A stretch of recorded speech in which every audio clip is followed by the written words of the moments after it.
2023년 겨울 서점시학 특집 주제는 사행시입니다.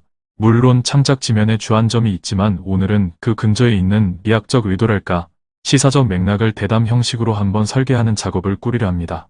두 분 선생님 최동호, 이하석 선생님 모시고 말씀을 나눠보도록 하겠습니다. 먼저 이 사행시라는 게 독자들이 친숙한 장르일 것 같기도 하고 좀 생소한 분들도 계실 것 같은데 제가 보기에 세계적으로 보아도 저쪽 특히 페르시아 아랍군의 사행시는 아주 굳건한 전통도 있고 한시의 전통은 당연히 사행시에 해당할 테고 우리로 치면 김영랑 선생님이 비교적 자의식을 갖고 써온 것 같습니다.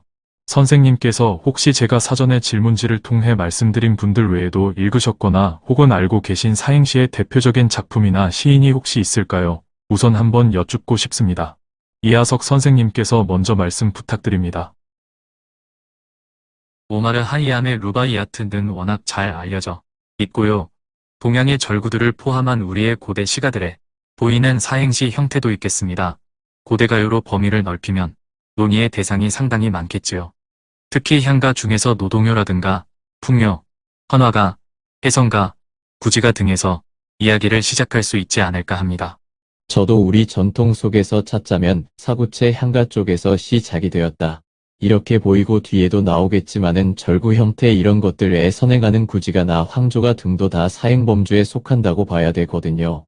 그래서 시라는 형태를 갖췄을 때는 사행시 형태가 아주 오래됐을 뿐만 아니라 사행시는 구조적 완결성을 가지고 있는 그런 시의 형태라는 생각이 듭니다. 좀 전에 말씀하신 루바이아트의 한 구절에 대해서는 세계 시사에서도 작품의 중요성을 강조하고 있지요.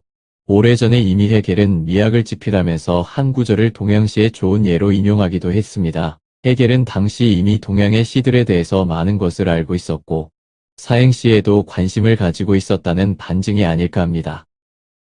참고로 에즈라 파운드도 절구에 대해서 아티클을 하나 남기고 있죠. 그러니까 이미지즘의 아주 원초적인 것이 사행시가 아닌가 해요. 파운드도 한시의 그런 부분에 주목했겠지요. 서구의 문예가들도 사행시를 볼 때 느끼는 바가 있었을 테고 형식적으로는 작지만 그 속에서 서양 시인들을 매혹시키는 그런 구절들을 발견했고 그것은 20세기 초 이미지즘 시운동을 촉발하는 대중요한 계기 되지 않았을까 싶어요. 야콥슨도 동양 율시의 리듬 관련해서 논문을 남긴 기억이 납니다. 소슈르도 만년에는 시의 최소 단위로서의 에피그람의 문제에 천착했던 걸로 기억됩니다. 선생님들께서 말씀하신 사행이라는 단위는 스탠자에 해당할 테고 동서양을 막론하고 시가에서 일종의 형식적으로 본원적인 단위가 아닌가 이런 생각도 들었습니다.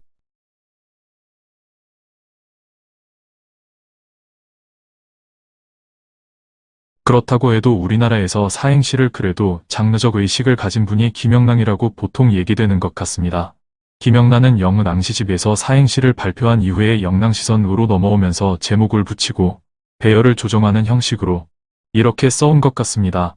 영랑으로 대표되는 근대시의 사행시에서 일종의 계보를 추정할 수 있을지도 모르겠습니다만 범위를 근대시로 좁히자면 근대시에서 사행시 형식이 쓰여진 작품이나 시인의 면면이 있을지 또 그것이 어떤 성취를 보여주는지 혹시 선생님들께서 읽으신 결과는 있는지 한번 역순으로 신동욱 선생님부터 말씀 부탁합니다.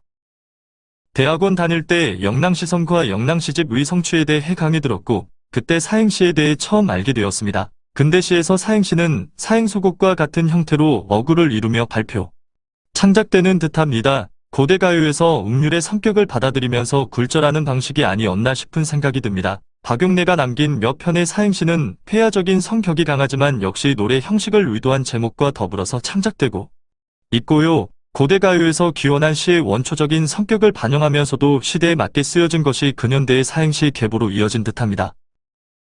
김영란과 같은 집안이고 시문학 동인이었던 김영구라는 시인이 있어요. 그분도 과작이긴 했지만 사행시를 남겼습니다. 혹시 시문학파를 비롯한 남도 쪽의 사행시에 대한 자각적인 흐름들이 있었는지도 모르겠습니다. 이 선생님 말씀 보태주시지요. 영랑의 경우에 아마도 처음에는 사행시를 경유해서 전통적인 율격을 갱신하고자 한 것 같은데 사행시라는 형식을 통해서 하나의 근대성을 드러내고자 하는 인식까지 나아갔다고 볼 수 있겠습니다. 어떤 면에서 그는 이제 전통의 율격을 수용했긴 했지만 오히려 그걸 통해서 해방감을 느낀 게 아닌가 싶어요. 개방감을 느끼려 했는 게 아닌가 이런 생각도 들고요. 그래서 영랑 경우에는 사행시 자체가 우리 현대시 열망하고 이어지는 측면이 엿보입니다.